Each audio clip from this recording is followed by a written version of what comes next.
Sir good morning sir. मेरा नाम आरजू सिंह है। मेरी दादी एक ही सवाल बार बार पूछती है, क्या ये बुढ़ापे की बीमारी है या कि याददाश्त की प्रॉब्लम?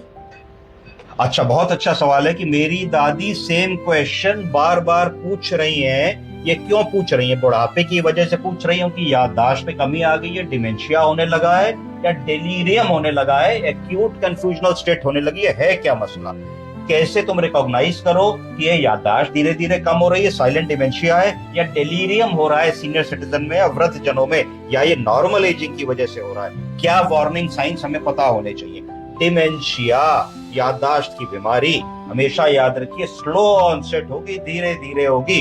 धीरे धीरे आदमी नाम भूलने लगेगा। तुम दादी के पास गई तो दादी कहेगी बेटी आरजू कैसी हो सकता है आरजू ना कह पाए, बेटी कैसी हो कहने लगे, तुम्हें पहचाने, अंदर से नाम आए आ पर बता ना पाए, तो इस तरीके की चीज फॉरगेटफुलनेस होने लगेगी, नाम जो है वो भूलने लगेगी। रिपीटिंग क्वेश्चंस, पानी ले आओ, पानी ले आओ, भूख लगी है, भूख लगी है, दर्द हो रहा है, दर्द हो रहा है, इधर आ जाओ, इस तरीके के क्वेश्चंस बार बार वो रिपीट करेंगी। अटेंशन सीकिंग बिहेवियर होने लगेगा।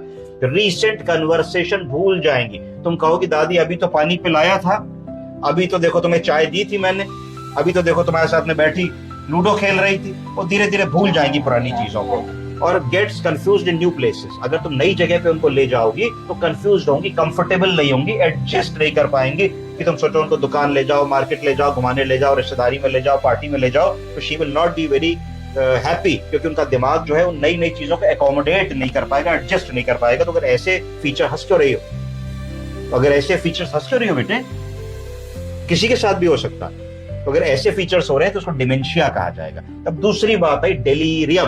डेलीरियम क्या हुआ? डेलीरियम सडन ऑनसेट होगा। सडन ऑनसेट का मतलब है कि हमारी दादी कल तक तो डॉक्टर साहब बिल्कुल ठीक थी और एकदम से रात भर में पता नहीं क्या हुआ कि एकदम अटरम शटरम रात भर में बोलने लगी, सडन कंफ्यूजन आ गया, हेलुसिनेट करने लगी, ऐसे ऐसे हाथ चला रही हैं, मुंह चला रही हैं, कुछ छूने की कोशिश कर रही हैं, ऐसे लोगों को याद कर रही हैं जिनको मरे हुए बहुत सारा टाइम हो गया। सडन हो गया डॉक्टर साहब, पहले नहीं था। Sleep day and night mix up हो गया, दिन में जग रही है, रात में सो रही है, किसी भी समय उठ जा रही है, किसी चीज का होश नहीं है, कपड़े ठीक से पहने हैं कि नहीं, क्या कर रही है उनको पता नहीं है, बस ऐसे ही हो रहा है डॉक्टर साहब। शाउट कर रही है, चिल्ला रही है, पैरानॉइड हो गई है, शक कर रही हैं हम लोगों पे। कल तक तो बहुत ही प्यार से बात करती थी, आज बहुत एंजाइटी हो रही है, झगड़ा कर रही है, ये हो रहा है। तो अगर ऐसी चीजें होती हैं तो हम लोग को समझना चाहिए कि ये क्या है, डेलीरियम है। तो सीखिए डिमेंशिया। अगर आपकी दादी को ये जो समस्या है कि month by month, week by week बढ़ रही है, तो उनको डिमेंशिया हो रहा है।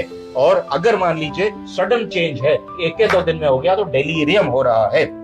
और अगर इन दोनों चीजों में से कुछ भी नहीं है, कभी अच्छे से पहचानती है, कभी नहीं पहचानती है, तो फिर वो एजिंग प्रोसेस है, एजिंग ओल्ड एज की प्रॉब्लम है। ओल्ड एज में छोटा मोटा तो हम भी भूल जाते हैं, चाबी रखी भूल गए, पैसा रखा भूल गए, कोई बात हुई, कोई बर्थडे है नहीं याद आई भूल गए, तो इसका ये मतलब नहीं कि मैं डिमेंशिया हो गया। उसको कहा जाएगा अटेंशन डेफिसिट डिसऑर्डर, क्योंकि दिमाग में इतनी चीजें चल रही हैं, इतनी चीजें चल रही हैं, तो बहुत बार क्या होता है कि एकदम मिक्स हो जाता है चीजों का, तो आपको वो चीज समझने में थोड़ी सी दिक्कत होती है।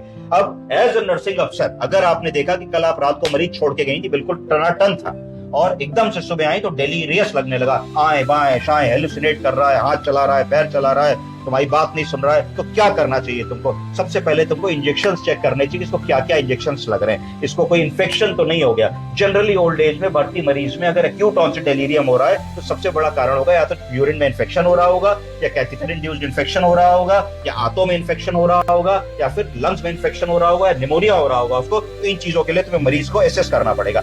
डिहाइड्रेशन में भी कई बार ऐसा हो सकता है कि गर्मी बढ़ी, पानी की कमी होने लगी, न्यूट्रिशनल डेफिशिएंसी हो गई, डिहाइड्रेशन हो गया, इसके कारण भी डेलीरियम हो सकता है। इसके अलावा मेडिसिन, कई बार होता है कि रात में एक डॉक्टर साहब देखने आए थे, एक नई दवा लगा गए, उस नई दवा के बाद से मरीज की तबीयत थोड़ी सी बदल गई, तो इसका मतलब दवा का रोल हो सकता है। तो इतनी चीजें तुमको अपने दिमाग में 5 मिनट का टाइम लगा करके करनी है, और अर्जेंटली अपने डॉक्टर को कॉल करना है और कहना है सर डेलीरियम लग रहा है, कल तक ठीक थी, आज देखिए गड़बड़ बोल रही हैं, एकदम कंट्रोल में नहीं है, हाथ पैर चला रही हैं, इधर उधर की बातें कर रही हैं, जल्दी आइए देखिए इसमें क्या करना है। अगर कभी भी बूढ़े आदमी में सडन मेंटल चेंज हो रहा है तो उसको हमको इग्नोर नहीं करना चाहिए, उसको हल्के में हमको नहीं लेना चाहिए। कई बार मैंने ऐसा देखा है कि डेलीरियम इंपीडिंग डेथ, आने वाली मृत्यु के पहले जैसे आंधी आती है उसी तरीके से डेलीरियम आता है, तो डेलीरियम को कभी भी इग्नोर हमें नहीं करना चाहिए।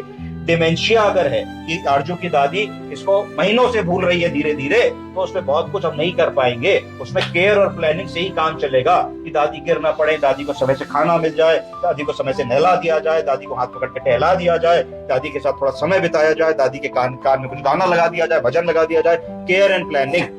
पर अगर उसके विपरीत है, डेलीरियम हो रहा है, देखो दादी दादी दादी गिर पड़ोगी, बैठी रहो, डेलीरियम अगर मरीज को हो रहा है तो डेलीरियम में नीड्स अर्जेंट मेडिकल केयर, तुरंत मेडिकल केयर की जरूरत है। सोडियम तो नहीं कम, पोटेशियम तो नहीं कम, अमोनिया तो नहीं बढ़ गया, सेप्टिसीमिया तो नहीं हो गया, यूटीआई तो नहीं हो गई, यूरोसेप्सिस तो नहीं हो गई, बुखार तो नहीं आने लगा, कोई और समस्या तो नहीं होगी। तो इस तरीके से आपको ध्यान देना पड़ेगा। अगले वीडियो में मैं आपको बताऊंगा कि how to communicate with someone with dementia, जिसको डिमेंशिया हो रहा है, डेलीरियम हो रहा है, उसके साथ कम्युनिकेट कैसे करें, इसके बारे में मैं अगली बार आपको बताऊंगा। समझ गए?